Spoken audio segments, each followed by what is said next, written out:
to the Loading Up Podcast. Yeah. Welcome back to the Loading Up Podcast. I am one of your co-hosts, Brother Zay, and today we have with us Producer J. What's up, my friend?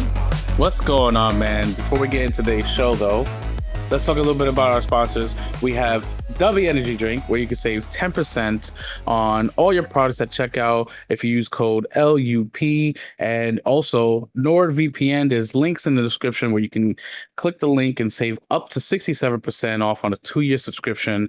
They have others, you don't want to do 2 years, but it's the maximum savings right there. Really worth having, especially in today's economy and today's world where we live in. We need to be secure. So click those links down below and they'll help us, they'll help you, we'll help each other out, and we'll all love it for it. Don't forget to like and sub on YouTube. If you're watching on YouTube, if you're listening to us on a podcast, you can also rate us. We really appreciate you guys. We really do. Now, let's get past all that. Let's jump right into it, man. What have you been playing, bro? So I've been playing not a lot, but I've been going through my stuff. Okay. I've still been playing Replaced. I still haven't beaten it yet. I feel like I'm getting close. How many chapters are there? It's 5, right? No, Replace has more than one. I think it's 8. Is it 8? All right, so I'm maybe I'm not close. No, I it's 9 official chapters. Okay, so I'm like halfway through then. All right. Yeah. You're halfway 9, through. Fine. No, so I've been playing that. I haven't been playing much of the. If you're watching, Brother Zay was playing Mouse PI for Hire. I haven't been playing much of that. I want to, but it's like it's my thing. I gotta focus on one game at a time because then I feel like I'll never finish anything. So yeah. So I haven't been playing much of that. Still been playing a little bit of the WWE, and I'm so close to being done with Kingdom Hearts. I got through like the hardest part, but now it's more of just like the grind. I feel like I said it before, but once I'm done with that, man, I feel like I'll be past the biggest hurdle I've ever faced in gaming. It's like You'll be ready to continue. yes, I'll finally be able to, and that's not even the hardest. It's just long. Because like the next one, I have to do it on like the hardest difficulty, and it's notoriously hard, which I've never done before. So that's gonna be interesting. I've also actually been playing. I just played it today a little bit. The new Star Wars modes in Fortnite. Oh, Have you played that? All right. I have. All right. What are your thoughts on it? Because I'll be honest. Go ahead. It's actually pretty interesting for Fortnite, I would say. Yeah. Obviously, it's still like there's a lot of like jagged edges, I would say. I mean, it's Fortnite, you know. That's what I'm saying. It's like, not so I Star kinda, Wars game, so yeah, but it was honestly, fun while it lasted. You know, it reminds me a lot of Battlefront, honestly. Like the structure. how dare you? No, I meant I'm not the gameplay. I'm talking about the structure of how like you play. Yeah. Where you gotta like work your way through different tiers of characters, and then you unlock like you can play as Darth Vader or Rey or whoever. Yeah. So I think that's cool. I think it's a nice little thing that they really didn't have to do. But it seems like they put a lot of effort into it, so like I'm gonna give props to them a little bit. It's the reason why it's funny that you mentioned that is because I recorded some gameplay today for it. Oh, for real?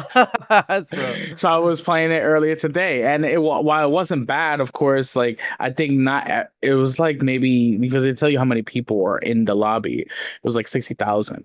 At one point, it was just like only 2-3 people on the other team, and we were smoking them. And it's like, okay, more people either are working and are playing, you know. So I was still enjoying my time with it. They also have another game mode where like Vader chases you. I didn't play that one yet. Yeah, that one's crazy. You can play with like people, or you play by yourself. And I tried it, and man, I was scared. Yeah, it's one of those like because I always I say I hate them, but I really love it. Like with a character's chasing you, you got to get away or whatever. It's fucking Vader though. Yeah, it's Vader, but that's the twist. So, Yeah. but yeah, so Yeah. I've been playing that, and Cool. yeah, that's pretty much it. Very good. Very Oh, good. I do want to say that although I have no idea when I'm gonna get to it, I did cave, and I bought Crimson Desert. Oh, you're It w never gonna play I it. know, I know. It was I blame my coworker because he kept bothering me about it, and I was just like, "Fine." You're so easy to peer pressure. And then for real, like, it sucks, man. I'm terrible with this stuff. You're But gonna hate the first like 3 hours. I know, I'm more I feel like if I'm going into it with that in mind, maybe it won't be so bad. Yeah, Because I mean I it's can, because if it was just me going in blind, then I'd kinda be a little bit, you know, ticked off that like, "Oh, what the hell is taking so long?" for But me it was the controls. The controls yeah, were a little weird to get used to, but once I got used to them, it's good. But they fixed that now with all the updates. It's got some see major updates. that's what my coworker's been telling me. He's like, "Yo, they update this game so many times, like it's not Yeah, even the same game anymore, it or at really least it isn't. doesn't feel like it." But Yep. yeah, so we'll Yeah. see whenever I get to that. Well, that's good news. I like the game a lot because that's what I've been playing a ton of. Yeah. Um, Besides, obviously, if you're watching on YouTube, you can see me play through Mouse PI for Hire, which is really awesome. I really love that game.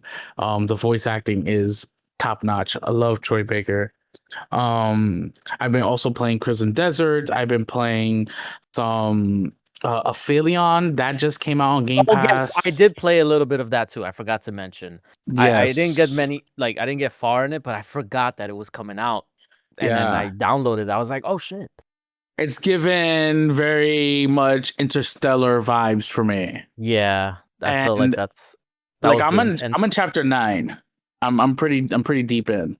Okay. And just the music, the score, the twists in the story. I'm like, brother, this is like Interstellar. I like it.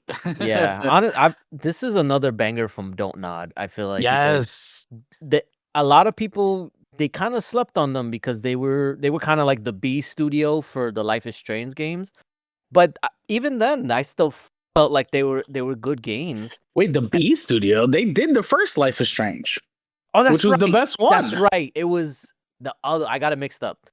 Yeah. They did the Life is Strange, yeah, Yeah. and, They did Life is Strange, and then they did Life is Strange 2 after the whole mix up.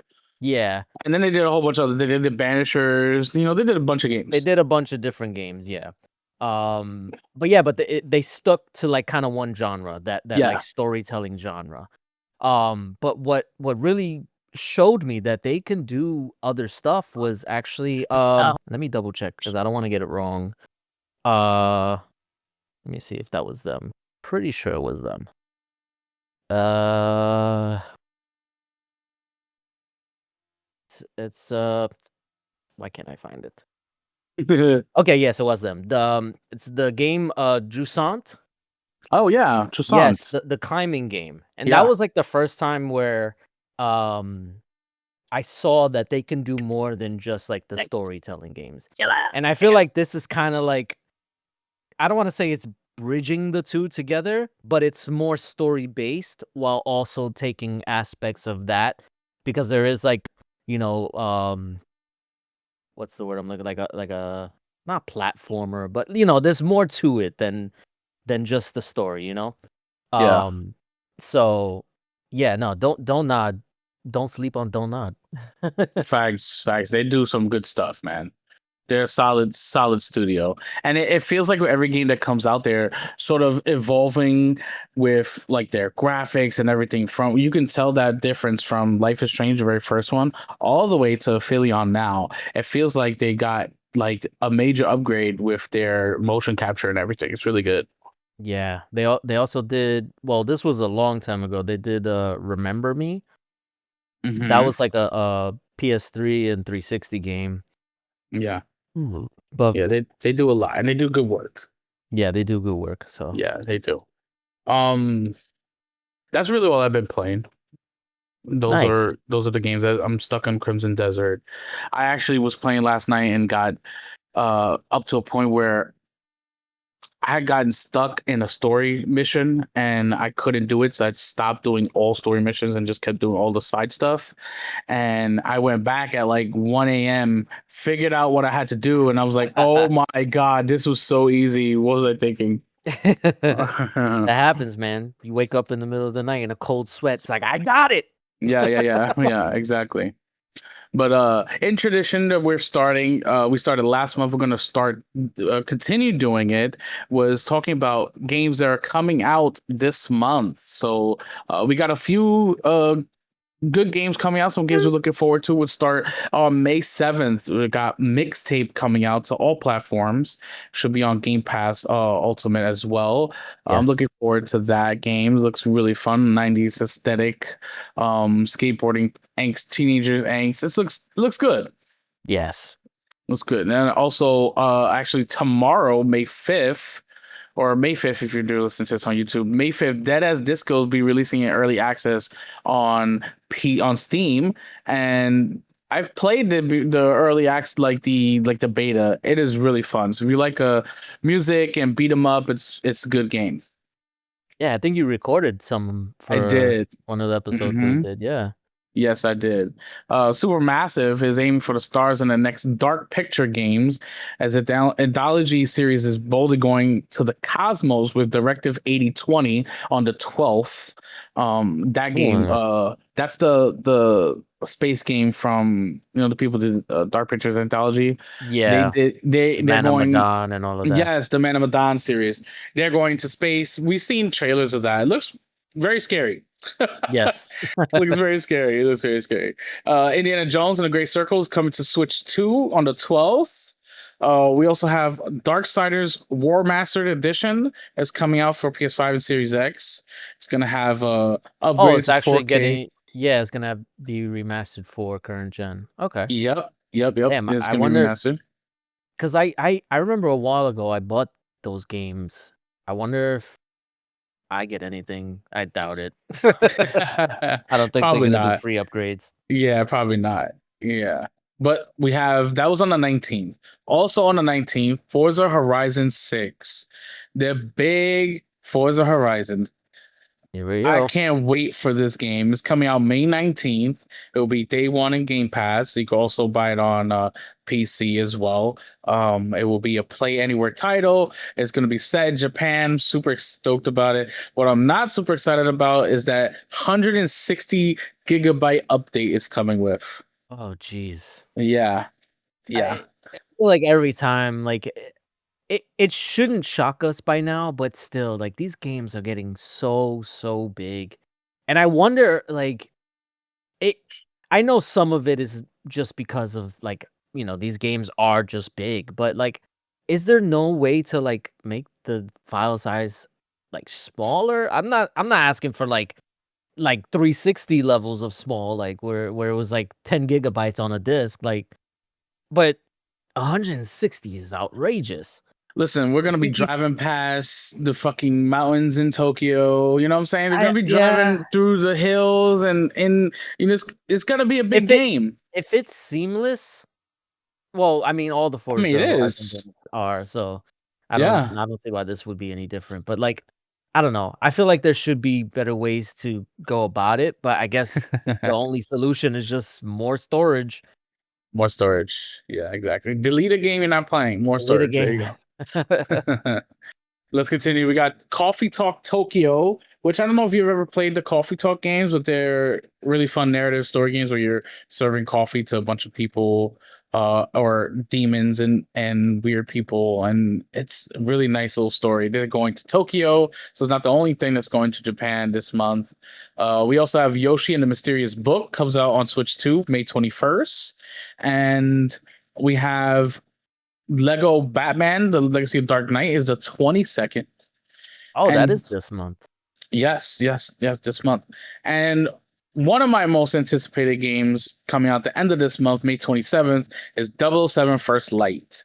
Oh yeah. Super excited about this game, developed by Hitman Studio IO Interactive, and I can't wait for it. can't It's wait. gonna be really interesting. I'm very curious on how this game is gonna be received because like everything that I've seen or that we've seen is I feel like it can be good, but I guess the jury's still out just because we know IO Interactive and like how they make their games. This is while it's in the same realm, like the spy thriller type thing. This is more action based than I feel like the Hitman games are. So this is gonna be kind of like a test for them to see if they can pull it off. I don't think Well, they should have a problem, I mean, but the Hitman games are. I mean, they have action in them, they but this do. this one this one's a little different because like it's not like you just go kill. You have to get a license to kill. So like Yeah, there's still a lot of the stealth elements. There's still a lot of sneaking around, climbing up. So there's still a lot of Hitman in the 007 game, but with some action sequences. that's what I was like leaning towards that. Like they're taking elements from the Hitman games that made them popular, but they're bringing it to like a more like epic feel, like kind of Yeah, like an action adventure type game where yeah, for sure. and I like the aspect of being able to tackle missions in different ways. That was one of the things that made Hitman what it was. And I like that they're carrying that forward, where you don't have to go in guns blazing. You can be methodical. You could talk your way through. Yeah, And I like that. yeah, it's really I cool. always appreciate games that let you handle missions different ways. So I'm interested to see how this all pans out, and hopefully it's ends up being really good and well received. It should be. I'm hoping it is. It should be, but stranger things have happened. Yeah, Stranger Things. Yeah. Well, let's continue on. We're gonna jump right into the news. That was the games for the month. They're coming out. If you are excited about any of the games, write us a comment down below. Let us know what you're excited about. Talk to us, and we'll respond, and we'll continue the conversation online. Yes, Um, let's get right to it. This time we have some news from Sony. We have price increases again. This time sure. on refurbished PS5 Slim Edition consoles by $100, and it's absolutely insane. So they're taking refurbished consoles and they're raising the price by $100, probably to entice you to get the newer ones that cost way more. Um, it's really ugly. Yeah, That's all it is. It's just really ugly. It's a refurbished console. Why are you raising the prices? and honestly, I'm gonna be honest. I didn't even know they sold refurbished consoles. I thought that was always with the retailers, like Amazon and Best Buy and all of them. They were the ones who sold the refurbished ones. I didn't know Sony sold it themselves. But it makes you wonder. It's like, why would you even bother going through Sony at this point? I even saw a thing that GameStop posted, basically telling people that they can do it through them instead to kind of like combat the price increases. Um, Oh, interesting. yeah, They're picking yeah, a fight with Sony. yeah. I know they probably don't even care. So, but yeah, so I feel like if you're gonna buy it used, why would you go through Sony to do that Well, anyway? But I guess it's the fact that most people don't know.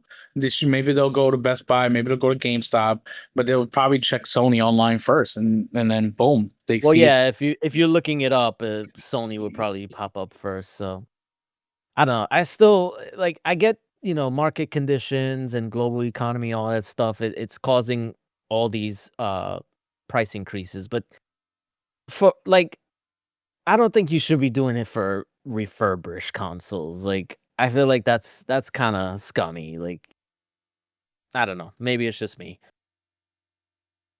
because No, I it's think not you. the It is refurbished scummy. console is costs the same as it did for a brand new one at launch. Yes. That's kind of crazy. So, but Yeah. no, No. The we live price in increases are very getting odd out of hand. times. Yeah, they're getting out of hand this time. It's just, and it's anybody who does a price increase, not just Sony. You're not singling them out. If you do a price increase because of what's going on, you're just It's being not scummy. just yeah, and it's not just in the US or anything like that. They just announced price increases like in In the other Asian countries. market. Yeah. Yeah, so it's like it's not because of like I mean, maybe it was because of like tariffs and stuff like that, but they're doing it everywhere else now. So I don't think this is tariffs anymore. I think this is more. I mean, you could say it's for the RAM and all that stuff, but it's not an isolated issue. It's greed. That's all it is. They want more money. Yes. Yeah. No. Let's continue on. We could talk all day about Sony. All right. So last week we discussed about the Steam controller. And I had some choice words for it. It looked it still looks ugly. I still think it looks ugly. But we were talking about the price tag. It was $99 and we were all kind of upset about it. But we got more information on the Steam controller and what it has and what it comes with. And honestly, it actually may not be that bad price considering that it has like the Hall effect sticks into it, the multiple ways you can charge it. It's already being sold out from scalpers that listed it up on eBay for 3 times the original price. Of course. Ah, fucking scalpers. But yeah, so yes, the $99 is high, but the fact that it comes with back buttons, Hall effect sticks, that's actually makes it like priced perfectly because there are controllers out there that are $200, $150 for Yeah. those same kind of, those same features that it has on the Steam controller. So I want to say it's still ugly, but it's priced very decently compared to other on the market currently. Yeah, I think we kind of made the mistake in assuming that this was gonna be like similar to a baseline controller. Yeah. This is more in line with like a pro controller or an elite controller or whatever, Yeah. whatever they would call it, like from the third parties or even Microsoft and Sony. They price it at a premium because it comes with premium features. So I think that also kind of lends me to or leads me to believe that this will not be bundled with the Steam machine.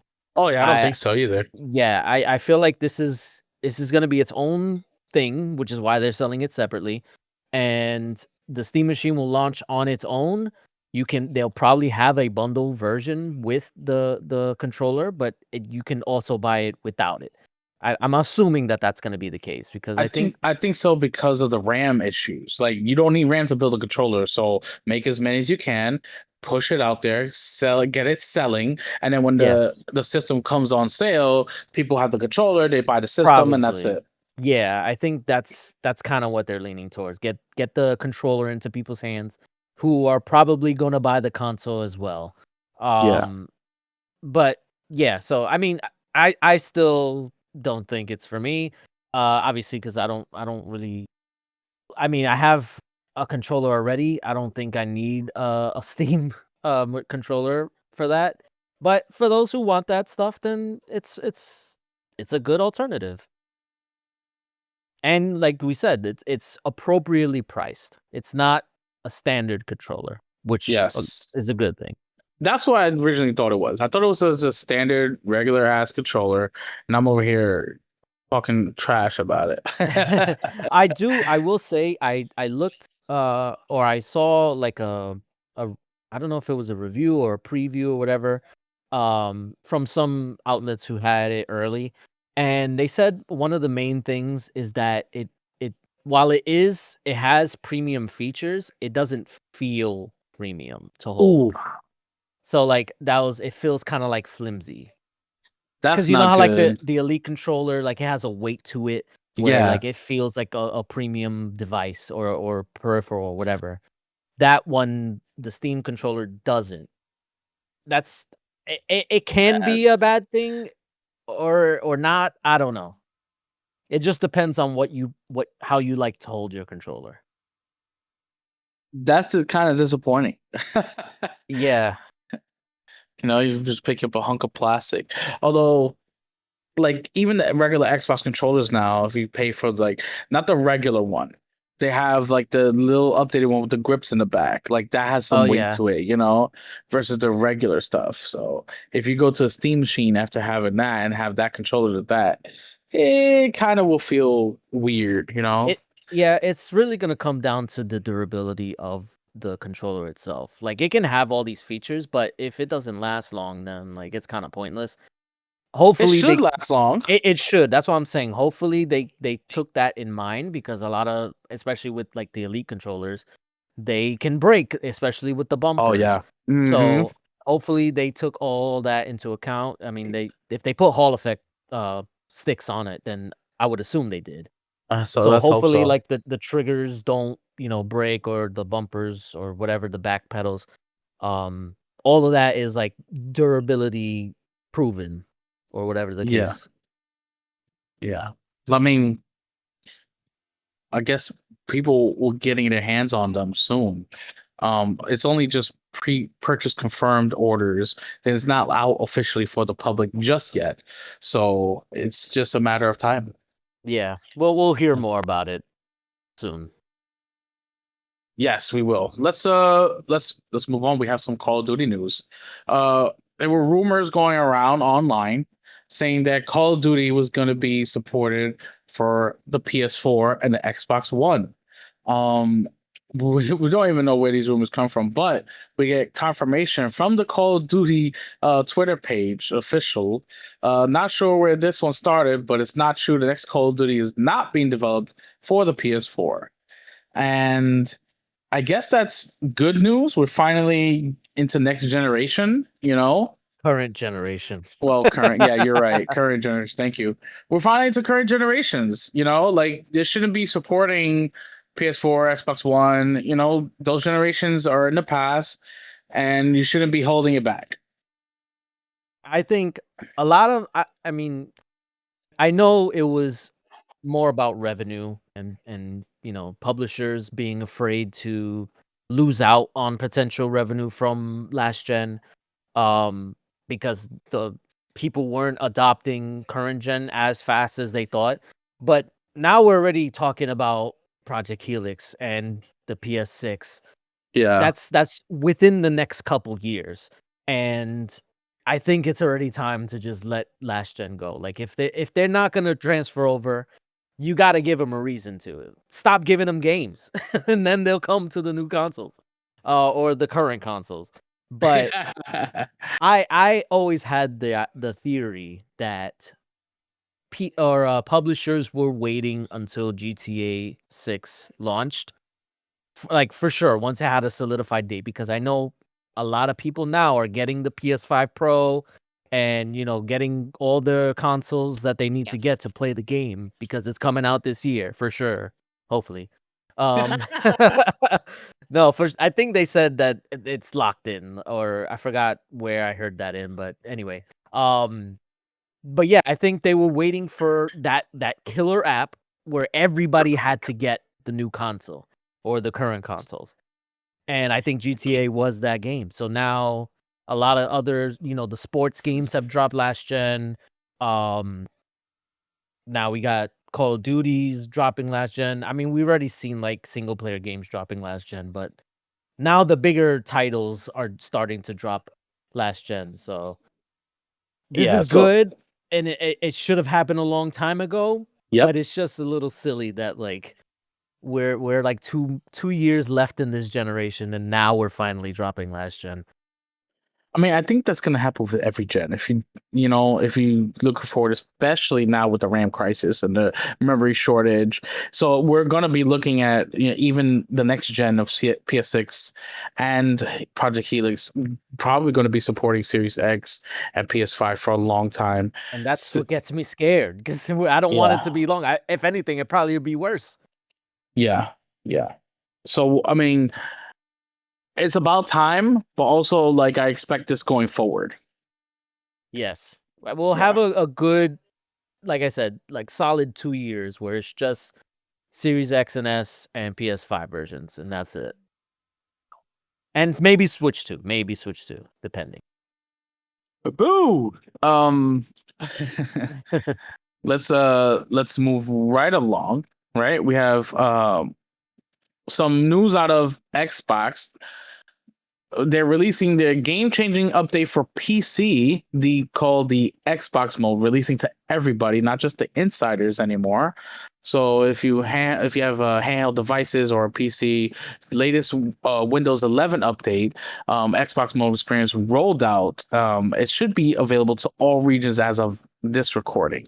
If not, it'll be rolling out soon to your region. You can test out Xbox mode, which I've yet to test out on my computer, which I should have done today because I was on it playing games. Have you tried it out at all? Well, I have it on the Xbox Ally. It's already that was like the test device for it. Yes. So it has gotten a lot of updates since like when it Okay. launched. So like one of the more notable ones and one that I appreciate a lot, the ability to manually add apps and games to your library, because before it was only taking the aggregated data from Steam or whatever store that you bought the game on, but it had to be from that specific store. Now you can manually add games or apps that allow you to be more versatile, and you can put like a VPN. You can put it on so that way you can launch it without having to go into desktop mode. Or if you got emulators that you want to play, then launch straight through there. So, yeah, it's come a long way, and I like the feel of it. I remember I was having a conversation, but not really a conversation. We were talking about it because they posted about it, and I personally feel that the Xbox mode on PC, if you're coming from console or specifically Xbox consoles, it's as um it's as close as you're going to get of a traditional console experience on PC, um without, having like the whole dashboard stuff. Um I do think there's still work to be done. Obviously, it's not one of my main issues is that the the majority of the UI elements is being pulled from the cloud. So one thing, like for example, when I play at my job, I play on my Ally Xbox Ally at my job. It takes a little bit to load in the information because I have to use my job's Wi-Fi, but every time I have to manually connect to it because it like disconnects, because obviously I'm traveling or whatever to and from work. Um, so whenever I load it up, it doesn't load everything right away, and it becomes a little bit clunky, and it's not as responsive right away. Like once I connect and then everything loads from the cloud or whatever, then it becomes easier to use and it feels seamless. But I feel like it needs to. I don't know how they would do it. I mean, obviously, there's back end stuff that they could do, but it needs to feel more like, especially like if you're playing offline, it needs to like be more smooth, a smoother experience. Because if you're not connected, then it's pretty bare bones. It's literally just a list of games. It's like it kind of reminds me of like if you're on the Xbox consoles and you go to your my game library or my games and apps. It's basically just that, and then that's all you see. Which some might prefer that, but I feel like there's more. There could be a lot more that could be done. But personally, I I prefer it over other uh like full screen experience, Steam big picture mode or whatever. I like the Xbox app. Maybe I'm biased. I don't know, but I just feel like it's easy to use. Will it be for everybody? I don't know. It really just depends on like what level of control you want. But if you're coming from a console, this, like I said, this is as close of a console experience you can get on PC, in my opinion. Yeah. I mean, And my because I'm basing it off of how it works with a controller. Because obviously, if you're a mouse and keyboard, then it's really not going to make that much of a difference. You'll probably be better off with Steam because it's made with the mouse and keyboard in mind. And granted, this is also easily navigatable with the mouse and PC or mouse and keyboard. Um, But with the controller, I feel like it's probably the most user friendly um app or mode or whatever that you can get for PC gaming. Yeah. I mean, I know everybody's been using it on the Allies, and it's been, getting steady updates. I'm pretty sure that as we move along and it's releasing to everybody, it's going to be updated more and more, and we'll get more updates on how it's running and everything going forward. Because this is sort of like their stepping stone, right, into like the next generation. Yeah, I do want to say though, I don't think this is gonna be the same UI that Helix will have. I Oh, think this definitely. is I think this is specifically for PCs. And I know Helix is gonna be a PC technically, but I think it's gonna be a different experience. I think it may be similar, but it's probably gonna be more catered to console gamers. Whereas Yeah. with this, it's giving the console feel to PC gamers. That Yeah. doesn't necessarily mean that PC gamers want the full console experience, but they want something that's a little bit easier to use. And they have that option. And obviously they can always go back and forth. That's why this is Xbox mode.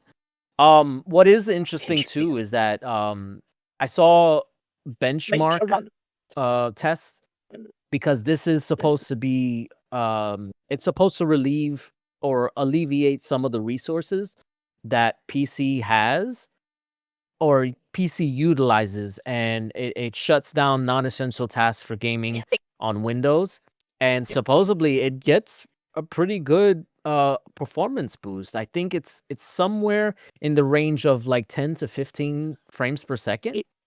Uh depending like comparing from like running just base Windows and Xbox mode. So like there is a benefit to using it. It's not just like for aesthetics. Like there is a performance boost that can be had. It's not a lot, but if your gaming rig is getting like maybe like 40 to 50, this can put it over the edge to 60 and make it a much smoother experience. So there's also that to keep in mind. Well, we're here. We will see more about the updates coming soon because Yes.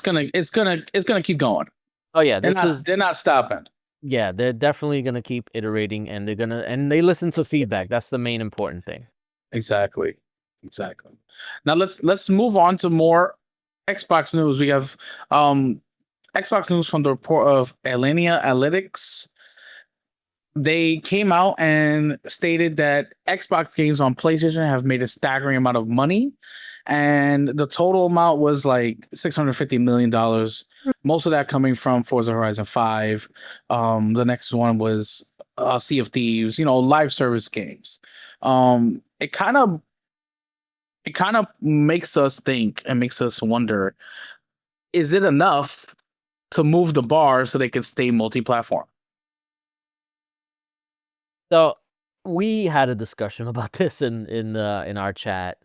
Um, I'm of the belief that while it's not a 100% like for sure like oh this is why they shouldn't release games on PlayStation. Obviously, there's still money to be made. Clearly with Forza and Sea of Thieves and I mean obviously, Call of Duty and all the other multi-platform games that were already on other platforms, but specifically with Forza and Sea of Thieves, because those were the ones. Well, those were one of the first ones to jump over to PlayStation.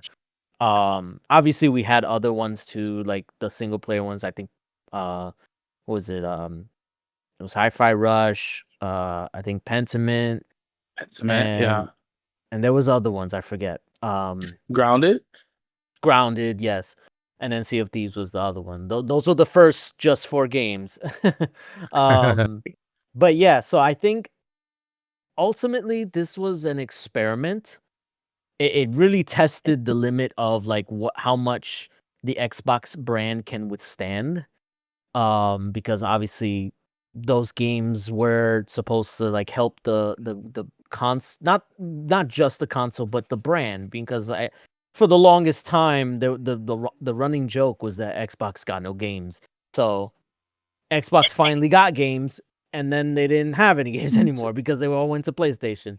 So I think this was a test to see like how much they can push the Xbox brand on other platforms without diminishing the current user base. And I'm not entirely sure on what that uh like what the data is on that. Obviously Microsoft would know. But based off of this, I don't think that they're going to go full force with the multi-platform strategy, at least not the way they have been.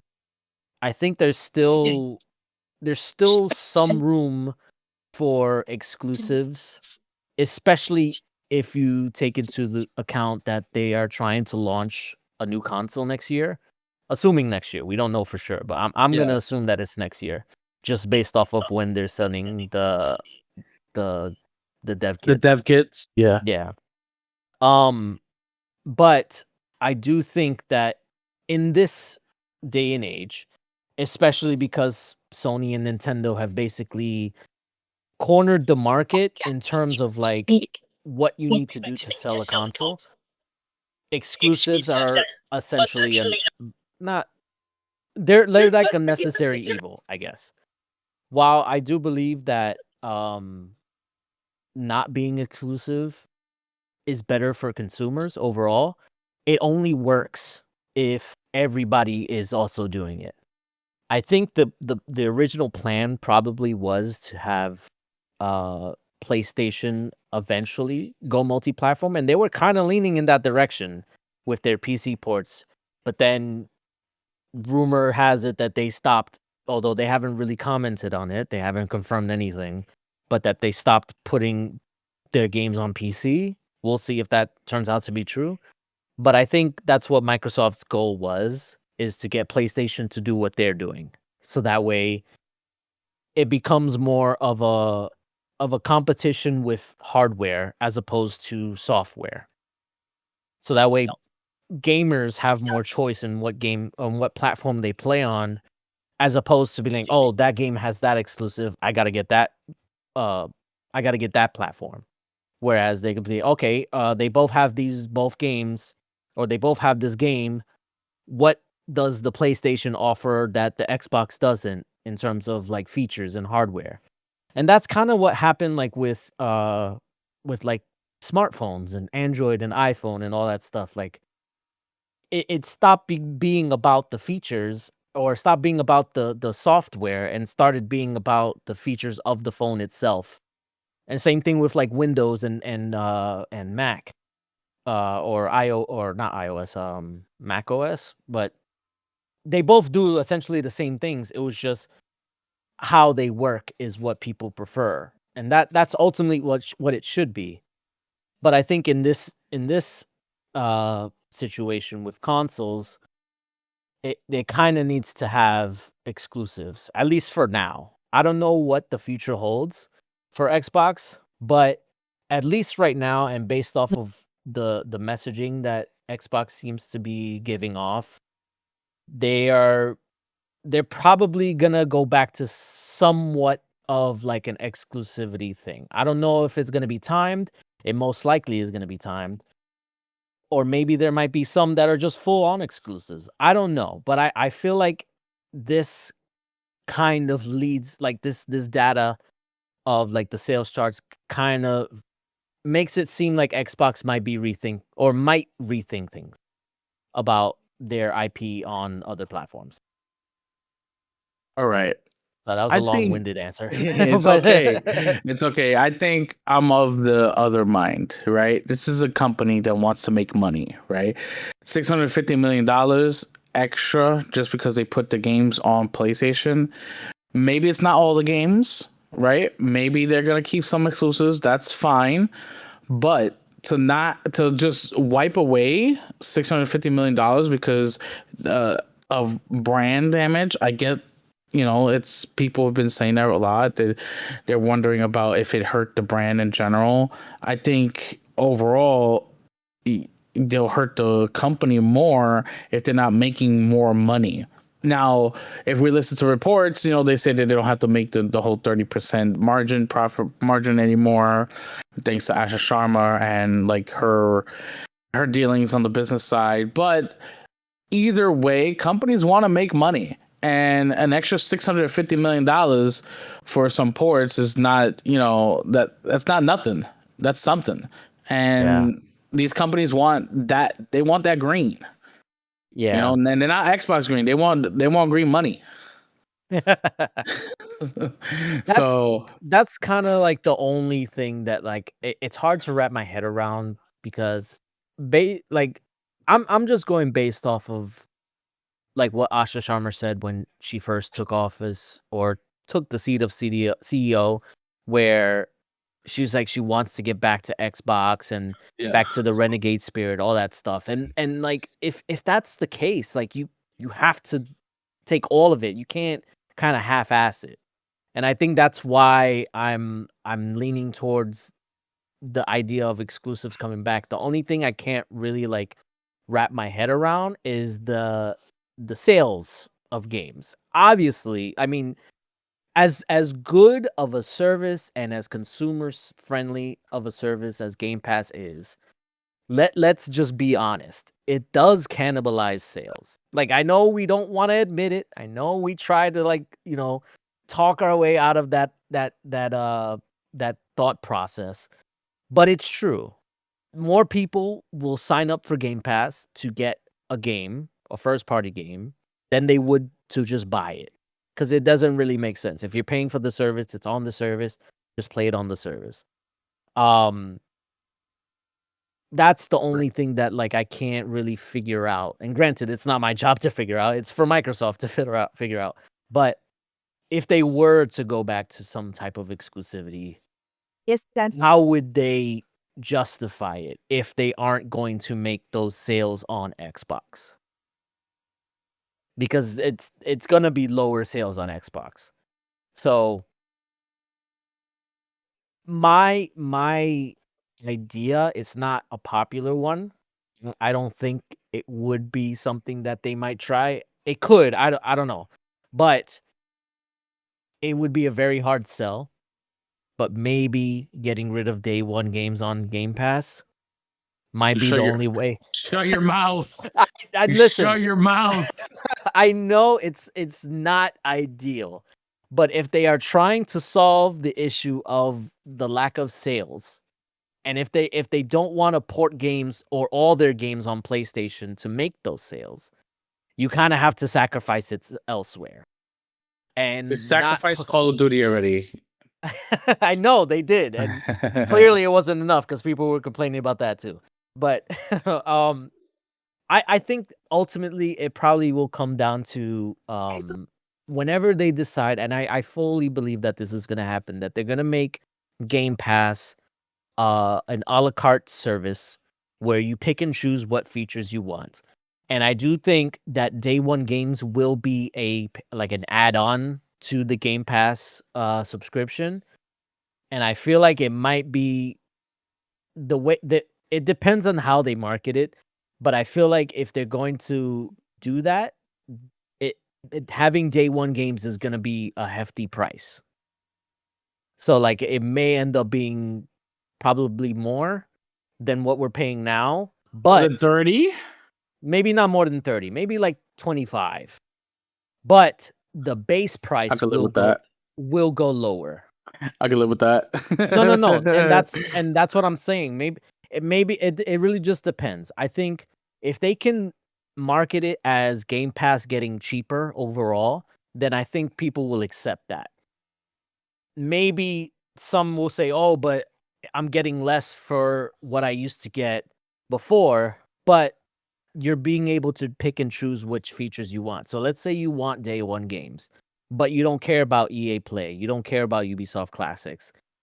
You can probably be paying the same amount that you were originally when Game Pass launched if you just take out all those other add-ons.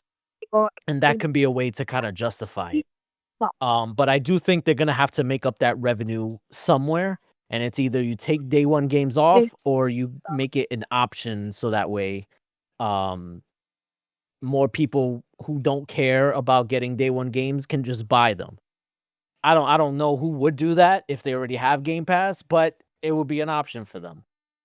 The other uh solution would be to start charging extra for day one games, similar to how they do the like if you get early access, you can pay like an extra like $10 or $15 on top of your Game Pass subscription. I think they might do that more often because I feel like if you're getting it a week early, more people are willing to pay that extra on top, you know? Oh, there But you. maybe but I'm just spitballing. I'm trying to like wrap my head around what could possibly happen So many going things forward. can possibly happen. That's I the know thing. that's We're the such in a problem. we're in this like we're in this wormhole right now. You know, we're in a black hole of what could possibly happen. We don't know. We're just trying to figure it out. And I think that the messaging needs to be a little bit better. It has been. You know, It has, Xbox yes. messaging has been super solid recently since Asher Sharma joined, and I think we just gotta wait and see of what they decide to do before we, you know, put our 2 cents into it and rack our brains out and maybe argue over it. Yeah. you I know, will I will say I don't envy whoever's job it is to figure this out.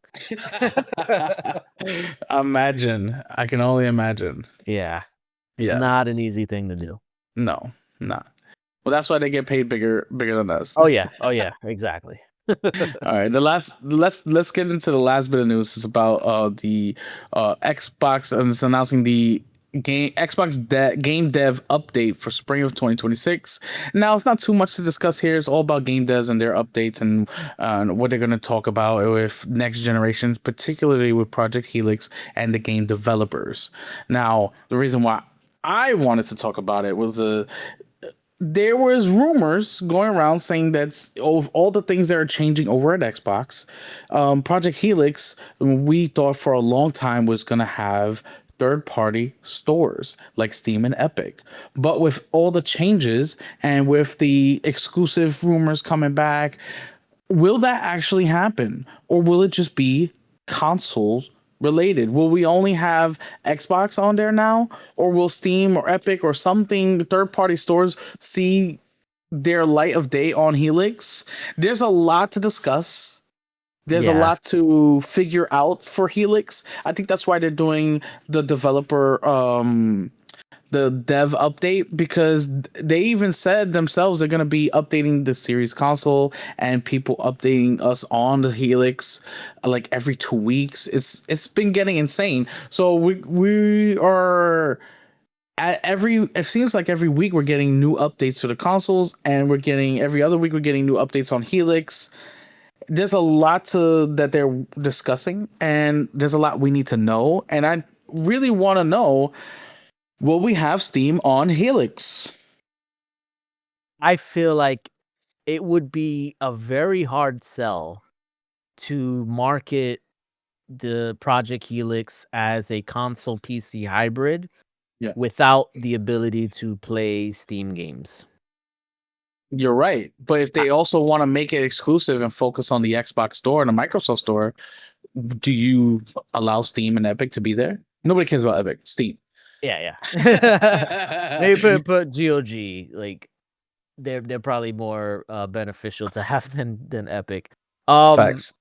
it I don't know. It's a tough situation because I feel like if it wasn't for the Steam machine being a thing, then it would be an absolute yes. But the Steam machine being basically competition for Helix and the PS6, I think that's all. I mean, that's why people were saying that, or at least partially why Sony was pulling back on PC ports, because they didn't want their games to continue to be playable on competing hardware. And I feel like maybe Microsoft might be saying the same thing. Um, but the thing is, even if it's not officially supported, there's gonna be people backdooring it and side loading Steam and basically making their own Steam machine with Xbox. Um, I don't know because usually, I mean, technically you can already kind of do that. Not maybe with Steam, but like you can sideload apps, and run unsigned code on a Series X through dev mode. Um, Obviously it's not any way officially supported by Xbox. Um, and even then they've kind of cracked down a little bit on the stuff, especially when it comes to like emulators, but the problem is that it's a console still. It's still running like not official, like dedicated code to make it do certain things. With Helix, they already said that it's gonna play PC games. I Yeah, mean, but everything's changing. I know, but I don't see how they can just get rid of that aspect of it because I feel like that's what people are anticipating most about Project Yeah. Helix. The fact that it's gonna be a console PC hybrid. If they Yeah. backtrack on that, I feel like they might lose a big portion of the audience that would have been interested in it. It's possible. I don't know. It's a very interesting question, Yeah. and I don't know. I feel like I do regardless on if it supports Steam officially or not, they will have a new I guess licensing structure for their game for games that run on Helix. And I think it because they did say they want to merge the stores between console and PC. Yeah. So I think regardless of what happens with Steam, if it's on there or not, I do think that we will see kind of a unification of the store, which would make it easier for games to get ported. And we saw a little bit of it on was it GDC, I think it was, Yeah. that they're updating their game development software and their dev kits to basically make it so that way it's a one-step process to get games ported over from PC to Xbox, which is, I mean, I would assume from a dev perspective is very good because I know I've heard stories of there being issues when porting games over because it's not as easy as a translation, and that's why a lot of games tend to skip Xbox because it's just not as simple as clicking a button and then it just works. So they have to like prioritize certain platforms over others because especially for indie studios, this is not really a case or an issue with like bigger publishers. Like they get their games on Xbox without a hassle because they have the resources for it, but not every studio has the resources. So if they can eliminate that hurdle, then it would make it a lot easier for games to get put on the Xbox store on console or PC. So maybe that might be the solution. Like if they don't have Steam support officially, just make it super easy for those same Steam games to be on the Xbox PC store, but it'll be playable on Helix. I don't know. I feel like it's really hard to tell what they're gonna do, especially now that it seems like they're changing strategy all over the place. Um, so I guess we'll just have to wait and see. But Yeah, we I definitely I, gonna have I to wait and see. yeah, I still can't see them saying no to Steam. I don't know. I feel like that's just too big of a selling point to get rid of. It's also their main competitor in the PC market. So it's like, do you allow them to be on your platform and compete with them still? It's a lot of questions It's a to lot of discuss. yeah, it is a lot of It's questions. a lot of what ifs, and a lot of, if we do this, will these people get pissed off, or if we do this, will these people get pissed off? So it's really a matter of what's best for the company at the moment in time.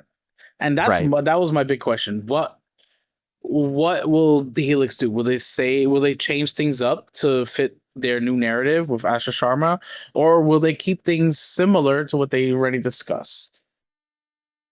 Yeah, I mean, time will tell Yeah. if everything just changes or if they're just basically coming up with a new narrative for Helix. Um part of me wants to believe that they will keep it just because they seem very adamant about getting that PC audience to grow. And I feel like the only way to do that is if you support Steam. Because I've said it plenty of times, maybe not on this show, but I've said it like online on Twitter and stuff like that. PC gamers are stubborn. They do not want to use anything other than Steam. And I know they hate that. They don't like the idea of them being called stubborn, but it's the truth. If They if will you're if they you're will wait for a game to come out free on Epic. They will then go to Steam and buy it if it's on yes, sale. exactly. They are very stubborn. You're right. Yes, and that's partially the reason why Alan Wake 2 didn't hit. I mean, I think it did now, but it took a long time for it to actually become profitable because PC gamers did not want to use the Epic Store. They wanted it on Steam and they refused to buy it. Obviously, some did, but the vast majority didn't. And I've heard other similar instances where I remember the one that sticks out to my head is when the Kingdom Hearts games, when they came all out on PC in Epic Game Store first. They were there for I think like a year or two. Maybe it was just a year, but it was out on Epic Game Store first and nobody bought that shit. Like it was to the point where when it finally released on Steam, Square Enix was treating it as if it debuted on PC for the first time. Like they were Yeah. doing like a whole like celebration and they were doing like a Q&A and all this and that. Like if it wasn't on PC already, but it was. But that's because they didn't sell anything. Nobody bought it on Epic Game Store. So PC gamers are stubborn. So if you want to win over the PC audience, you either have to make your store or whatever as good as Steam, if not better, or just have Steam. Yeah. So I don't That's know. the hard part because Steam is not just a storefront. You know, it's a whole community. You know, True. Yes, that's so very true. it's really hard. We will have to wait and see what Asher Sharma does, Yes. and I hope it's good news for everybody. Yes, I'm very interested. Like honestly, I haven't been this excited for like a console launch in such a long time.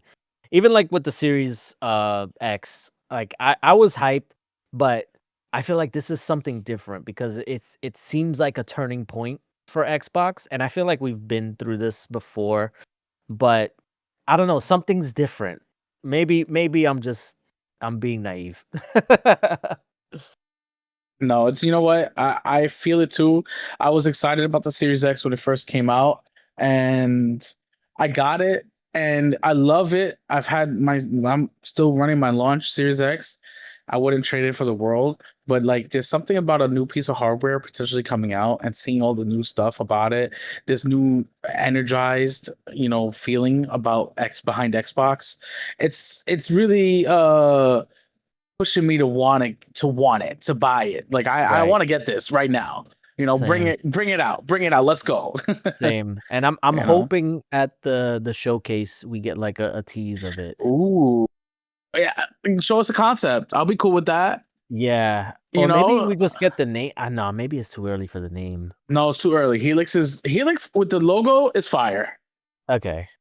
I like Helix. Keep it as Helix. Let it be Helix. It's not gonna happen. I Calm I down, like man. it Just let too. me I have like this. it. Let me have it. Trust me, I don't want it to change either, but it is gonna change. I know it's gonna change. Maybe they'll have a Project Helix edition like they did with Scorpio. Maybe. But yes, let's see something, right? Give us a concept, Yeah, maybe they what gotta it'll give us look like. something. Yeah. Give us an early peek. Ash is there. Maybe she'll want something new. Maybe that will push it over the edge, and everybody will talk about it. I mean, everybody Now, talks about Xbox anyway. Even the PlayStation creators, they talk about Xbox.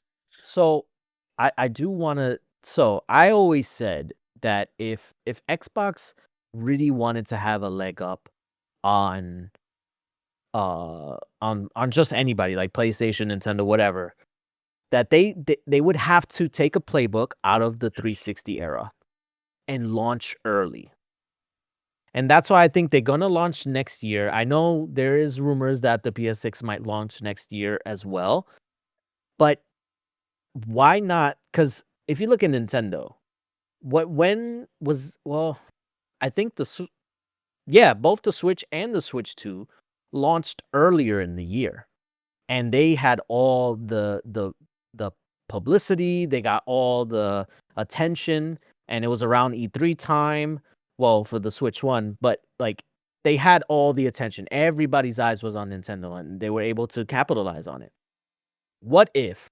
Because I do remember when the Series X, the Series X, was announced. It was at the Game Awards, I think, 2019, and then it launched a year later in November. What if they announced it at the summer showcase to launch next May or next June? That'd be huge. That would be, I feel like that would be the leg up that they could have, or that they could need, because everybody will be focused on Xbox. And then they'll have I don't know when PS6 is launching, but even if it launches next year, it will still have a multiple month lead for people to jump on and get the games on Helix. Have like a Helix version ready on day one. I feel like it's possible. It's definitely doable. I mean, especially with all the changes that are coming out that we've been talking about all night. It's definitely doable. Yeah, it really just depends, because we know that the dev kits are being sent out next year, but if it's sent out early enough, maybe in January, that could be enough. 6 months. That's enough time to get games running. That maybe no, I don't know. I'm not a game developer. That's funny. Uh, It's really just up in the air. We can't wait to find out more about all these things that we've been talking about. Project Helix, every next gen consoles. It's all very exciting. It is very much so. Man, that's literally all we have for the news. We've been ranting and raving. Yes, we did, especially me. I tend to do that. I love it. Yeah. All right. Thanks for watching, guys. Remember, if you're watching on YouTube, you can like, comment, and subscribe. It'll definitely help us out. If you're listening to us on a podcasting app, you can rate us and share us with all your friends, family, and also join in discussion. I know, like, I'm kind of bad on checking the comments and stuff like that, but I know Brother Zay does all the time. Yeah. So argue with me. Let's go. Yes. If you don't like what we said, please let us know so we can go back and forth. Yes, we love it. If you look in the description, you can see our sponsors, which is W Energy and NordVPN. You can save some money off of products and subscriptions. And if you help them out, they'll help us out, and they'll help you out. And we'll thank you. We'll thank them. We'll thank everybody. And we'll all be nice and happy. So that'll do it for us. We'll see you guys next week. Peace. Laters.